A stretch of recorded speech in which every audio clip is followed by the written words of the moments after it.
In the spring of 1869, at a dusty stop on the Oregon Trail, a place where both man and time seemed to have forgotten the concept of kindness, a bizarre auction was held. Not land, not horses, not even merchandise. The thing being sold that day was a person.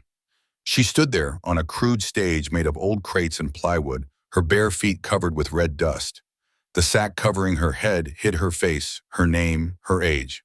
All she was told was, "She can work, she will obey." Scornful laughter rose from the crowd of men below. They were used to buying everything cheap, including a person's dignity. Just $2. That's the starting price for an anonymous human being with no say, no right to refuse. No one spoke. No one dared. Or no one was kind enough. Just as the crowd began to disperse and it seemed as though the auction would end in humiliating silence, a deep, firm voice rang out from behind. $2. Everyone turned. The man stepped forward, tall, broad-shouldered, with a dusty coat and a black cap pulled low over his face. He was no dreamer, no hero, just a lonely woodcutter, Silas Boone, who had spent more of his life among trees than among men. When warned that he was buying a person whose face he had never seen or heard, Silas simply replied, "I'm not buying a face, I'm buying a person." With that remark, the wind stopped blowing, the earth stopped breathing, and the crowd fell silent. No one laughed, no one jeered. They witnessed something unprecedented, a marriage vow signed not out of lust, not out of convenience, but out of kindness, something long absent in this barren land. As the marriage certificate was signed, the man, still keeping his face calm, turned to the girl and said, "You are now my lawfully wedded wife. You may state your name." The sack moved slightly, 1 second, then two, then a faint whisper escaped from beneath the thick fabric. "Annabelle Crow." And in that moment, Silas's world seemed to collapse and be reborn in the same breath. He knew that name. He had heard that voice before, not here, not now, but 3 years ago on a bitter winter night when he had been trapped in the snow and nearly frozen to death in a cold cave. A faceless woman had saved him, then kept him warm, cared for him with rough hands and a gentle, nameless voice. He had never seen her face, never asked her name. But he remembered her voice as he remembered his own breath in the cold night. And now she stood before him, her face covered once more, but with a name that made the past reverberate like an echo in the deep woods. Annabelle Crow. In that moment, Silas needed no further confirmation. No need to remove the condom. No need to see the face, because he already knew. The woman he bought for $2 today was the one who once gave him her life, in silence, in the dark, in a world where no one could see them. They left the town as silently as they had come. No one stopped them. No sneer, no pitying glance. It seemed that everyone understood that the couple who had just left that place did not need anyone's recognition. They were entering a world that was theirs alone, where trust did not need to be declared. Silas led her through narrow forest paths where the dense canopy cut off the sunlight in shreds. The old mule carried a few necessities, but the real burden was what no one saw: the memories of a man who had not forgotten the voice that had saved his life, and the silent fear of a woman who had been judged by the world because of an unspeakable scar. They reached the cabin before the sun had set. It was a small, solid place, as quiet as the man who built it. Silas opened the door, then leaned aside. "You choose where you stand. No one will order you around anymore." Annabelle walked in slowly, still not removing the condom. She did not sit. She chose a secluded corner, curled up her back against the wall, her hands on her knees, the familiar position of someone accustomed to living in a state of being watched, always ready to run if necessary. Silas said nothing more. He lit the stove and cooked a simple meal, but it smelled delicious: cinnamon bacon and the warmth of home. He placed a second bowl in front of her without urging her on. Then he sat down at the table and ate quietly. After a moment, her voice rang out, small, choked, as if squeezed from stone. "What is this?" He smiled, not raising his head. "I call it a meal for the man who is still standing. I used to cook it for myself after every day in the woods. Then I started cooking 2 portions, even when there was no one to eat the rest." She looked over. There was indeed another bowl on the chair next to him. Hers, the bowl of someone who had once been just a shadow hidden behind a cloth sack. But he still cooked for that person, still believed that one day that person would appear. She ate slowly, carefully, but without wasting a drop of the broth. For the first time since leaving the auction, Annabelle ate as if she were finding herself with each small spoonful. At night, Silas washed the dishes. Didn't ask her any questions. Didn't ask her to take anything off. But she, for once, didn't tremble. She didn't bury herself in a dark corner. She just sat there watching the firelight cast shadows on the wooden ceiling, where every grain seemed to be etched with something unspeakable. And as Silas sat alone in front of the stove, memories flooded back. That winter, he thought he would die. Falling in the snow, his leg broken, bleeding. But that hand had pulled him back from death. The fire in the cave, the smell of burning pine, the bitter medicine of bark.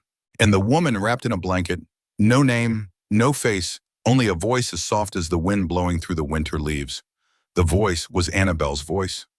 I will never forget, even if we only met once, even if we have never seen each other, because there are people who just once save us in silence and are forever engraved in our memories like carvings on old wood.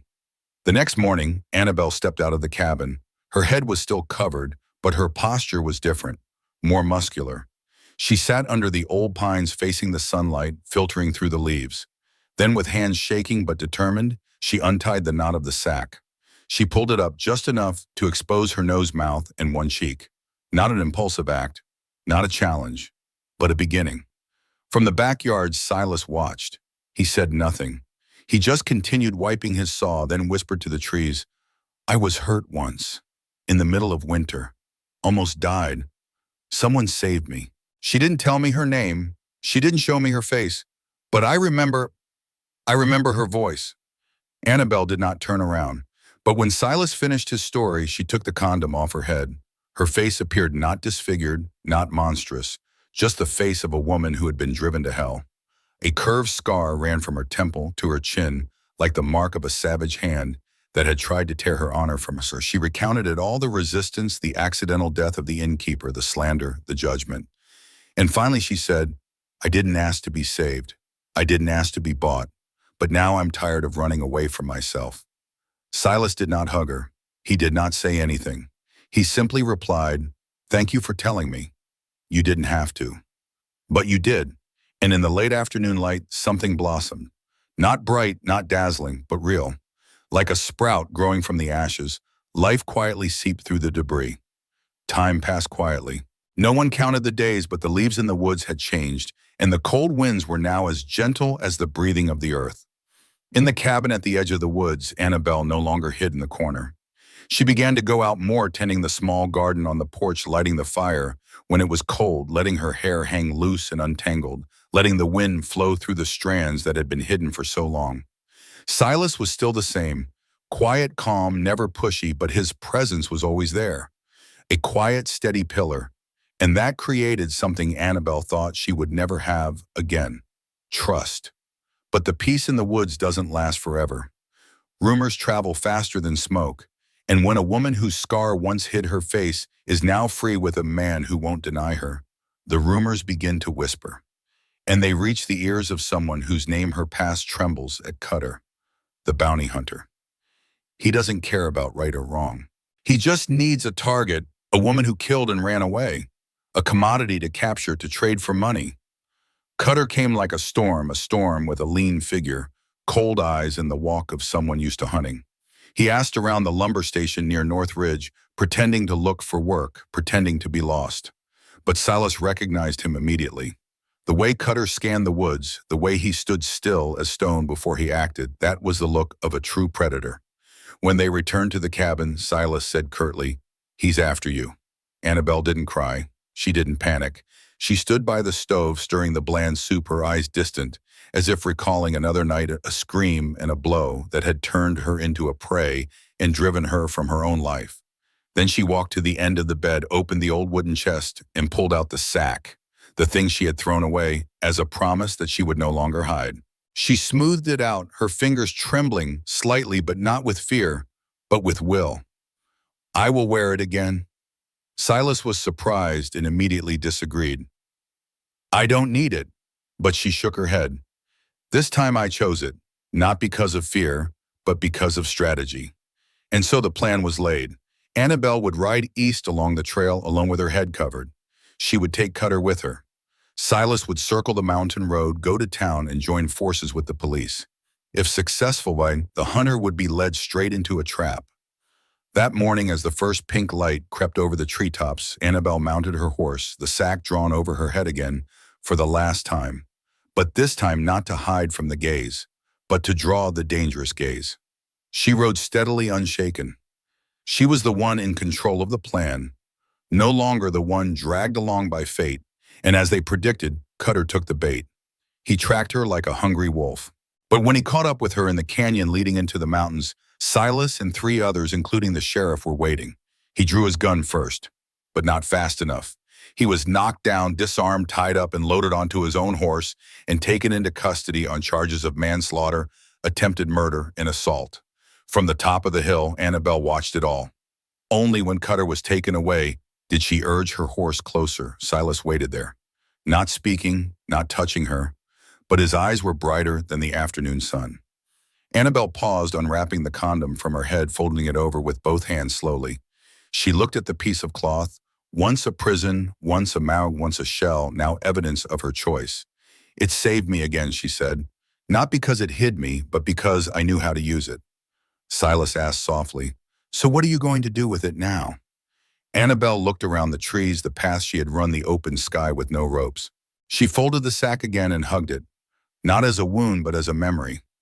"I will keep it, not as chains, but as proof." Silas tilted his head slightly. "Proof of what?"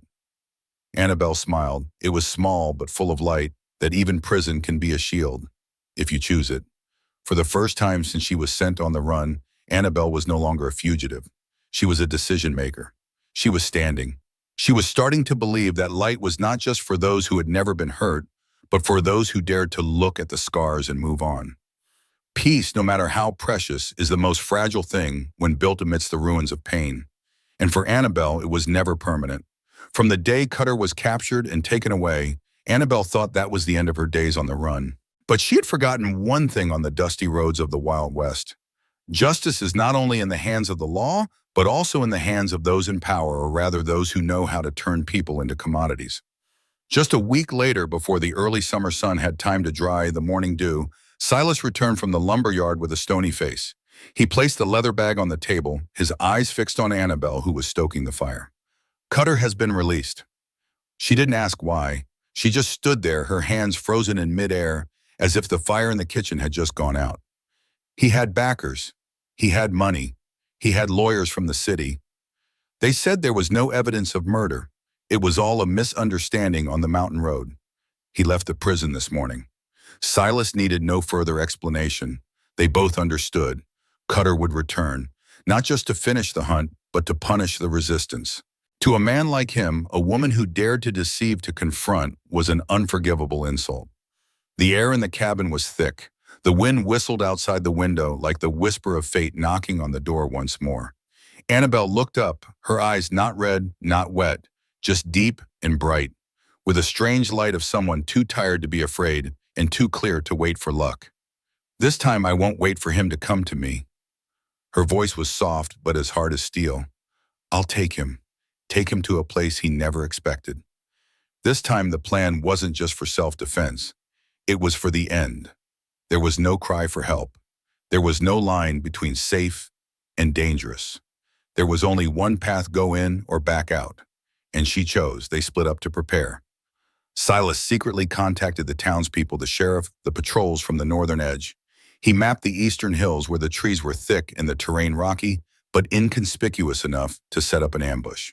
Annabelle would return to her old role, the silent woman, her face hidden behind a sack, washed and sewn this time, not as a symbol of shame, but as a mask from the final play. She would ride alone through the eastern trail, the less traveled one, the one Cutter had inquired about but never ventured into. That morning before leaving, Annabelle stood before the small mirror Silas had placed on the table. She did not look at her poise. She simply placed her hand on the bag, stroked it once as if touching a memory, then put it over her head, without trembling, without hesitation. Silas strapped his pack to the second horse, his eyes as still as a lake in the morning breeze. "You don't have to do this, I know," she replied, "but you choose to do this." When Annabelle's hooves first touched the ground, the forest was still asleep. When she crossed the trail, the grass was still wet with dew. and when Cutter's first footprints began to follow, the sun was just rising above the pines. Cutter had no doubt. A woman wrapped in a sack riding alone through the woods, too easy. Too much like he'd hunted. He followed like a shadow, close enough to control, far enough to not be detected. But he didn't know every step he took on the ground was also being counted by someone else. Reaching the eastern gorge, where two steep cliffs formed a natural bottleneck, he spurred his horse on, thinking it was time to pounce. As he drew his gun, two shouts rang out from the bushes on either side. Four men, the sheriff and Silas, rushed out, guns in hand. Cutter spun, pulled the trigger. But the bullet went wide, hitting a rock. The metal clanged like a hunting bell. In seconds, he was knocked down, restrained, disarmed, and bound in the same way he had bound the lives of others. Annabelle, looking down from the top of the hill, did not rush forward. She waited until all the shouting and commands had died down. When there was only the sound of wind and the breathing of the survivors, she urged her horse forward slowly. Silas reached out to help her down. She let him. Then, as a final ritual, she took the condom off her head, folded it, and placed it in his hand. "It's over," she said, not as a statement, but as a sigh from the depths of a soul that had been weighed down for years. Silas looked at her, not speaking, but his eyes were full of respect. Not because she survived, but because she dared to face it, dared to step forward when there was no way back. For the first time in years, it was Annabelle who took the initiative to close the past. With courage, with strategy, and with the same hands that once trembled when her face was covered. She was no longer the prey. She chose where the chase ended, and so she was no longer running from life. She was walking through it. Dawn fell gently over the pine forest, as if it knew that today was different. The sunlight did not shine brightly, did not tear through the mist, but quietly filtered through the leaves, drawing thin streaks of light on the old wooden steps. There was no noise, no cheers. There was only wind, and a silence as gentle as the first breath of the day. On the small wooden table by the window, next to the old silver mirror, a veil was neatly placed. The fabric had faded with time, but each stitch was sewn by hand. Meticulously, patiently, like the woman who had lived her whole life in silence, now sewing her own trust. The shawl, once a sackcloth, a symbol of humiliation, of hurt, of days stripped of identity, had now become a wedding veil. None other than Silas had washed it, dried it in the sun, trimmed it, and sewn it together with fine white thread. Small flowers had been hand-embroidered on the corners, identical to the flowers on the piece of cloth that Annabelle had left in the snow cave years ago. Inside the cabin, Annabelle stood silently before the mirror. She was not wearing an elaborate wedding dress, just a cream-colored muslin that she had sewn herself. Every seam a quiet night, every needlepoint a slice of memory stitched into the present. Her hair was loose, natural, like the young grass growing from the old ground. Her face was unadorned, undisguised, just herself after all. As he stepped out of the cabin, the woods held their breath. Silas stood beneath a wooden canopy he had built from the house's spare beams, draped in a simple white linen. There were no flowers, no music, no minister, just him, standing there with a look that could have spoken in all the vows. Annabelle stepped forward, not in a hurry, not hesitant. She was no longer the timid shadow of the auction years ago. She was the woman who chose to come back, chose to live, chose to love, and chose to forgive herself. When she stopped in front of him, Silas took her hand, his voice low, true and slow. "No matter what was on your face, you were always the one I chose from the beginning." He paused, then added, "And now you are the one I choose to be with until